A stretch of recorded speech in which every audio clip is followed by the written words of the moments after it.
All right, so we're taking a deep dive today into some really cool English words and phrases.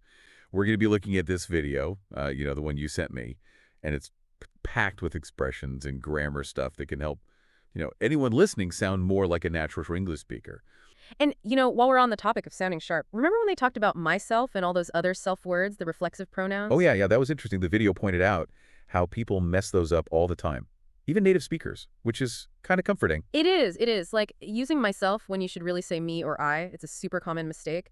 Those self words, they have very specific uses, mostly when you're doing something to yourself. Like, I treated myself to a spa day, not I treated me. Okay, so not just about fancy talk then, but getting those little details right, too. Makes a big difference, I bet. Huge. Think of it like this. You can have all the best ingredients for a dish, but if you don't season it right, it's not going to taste as good. Ooh, good analogy. Exactly. Now, ready for something that trips up even native speakers Hit sometimes. me with it. Okay, so crowds. Seems simple, right? But it can be singular or plural, depending on, get this, whether you're speaking British or American English. Wait, what? Seriously? Dead serious. Brits can say the crowd are cheering or the crowd is cheering, but Americans usually stick to the crowd is. Wow. Okay, so even though it's the same language, there's like regional dialects and stuff. Super important to know if you're, trying to blend in. Absolutely. And that's just the tip of the iceberg when it comes to those little differences between British and American English. Okay, now this next one, I'll admit I struggle with this one myself sometimes, even as a native speaker. It's lay versus lie. Ugh. Oh yeah, lay and lie. Those two are notorious. Lay means to put something down, like lay your phone on the table. But lie means to recline. Okay, I think the video had an example with a hammock. They did. It was something like, every evening I like to lie in the hammock and just watch the stars. So you lie down in the hammock, but you lay the book down next to you. You got it. See, you're getting the hang of it already. Just gotta practice. There's still so much more to unpack, like the whole a versus an thing, especially with words like historic. It gets kind of tricky with words like historic. Yeah, like I always learned ain before a vowel, a before a consonant. But with historic, you don't really say the H strongly, so it's confusing. Exactly. It's all about the sound, not just the letter historic that H is pronounced, so it's a historic event. But you'll hear an historic, too, especially from British folks. Ah, there's that British-American difference again. So is a historic like wrong or just unusual? Not wrong exactly, but maybe a little off, like wearing stripes with plaid. It's not a crime, but. People might look at you funny. Gotcha. It's about sounding natural, fitting in. Right. Now, are you ready for a real grammar battle? The Oxford comma. Oh, yeah. I've heard people get heated about that little comma. Bring on the controversy. It's tiny but mighty. Okay, picture this. A list apples, oranges, and bananas.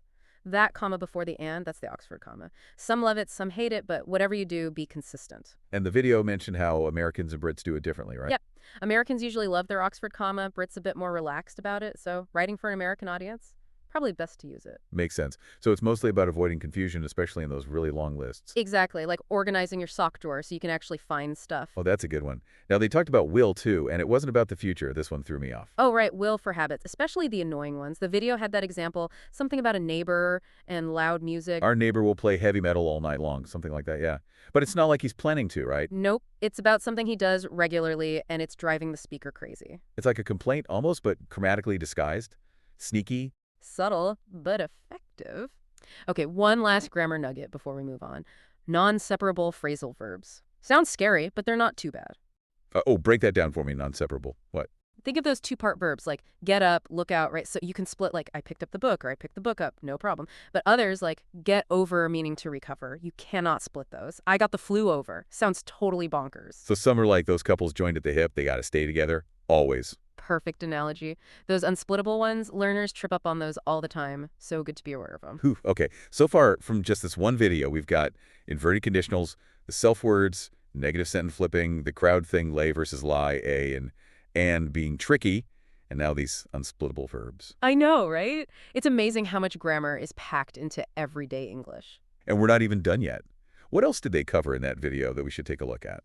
Well, there were some interesting things about relative clauses. Formal versus informal, like to whom does this jacket belong versus who does this jacket belong to? Oh, yeah. I remember that. I mean, both are correct, right? But one sounds way more natural than the other. Exactly. And for someone learning English, knowing the difference can be really helpful. Makes you sound less like a textbook and more like, well, a real person. Okay, so let's jump into those relative clauses. Then what?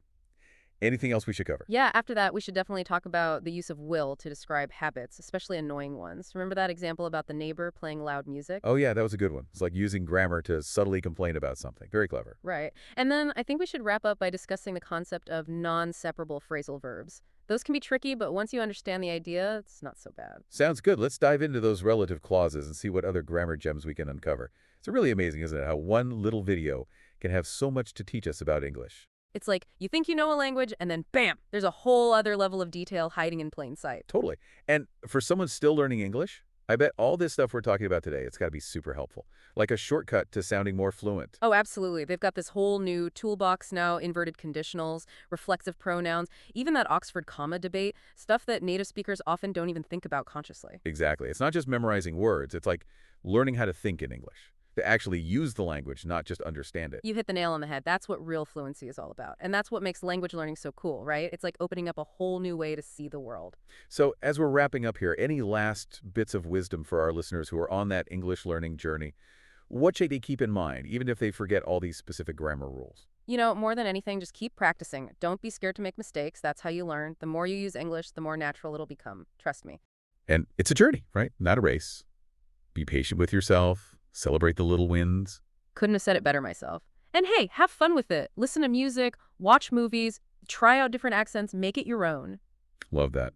All right, well, I think that about covers it for our deep dive today. It's been awesome exploring all these little language gems with you. Likewise. And to everyone listening, keep exploring, keep learning, and most importantly, never stop having fun with the English language. Until next time, say OCI.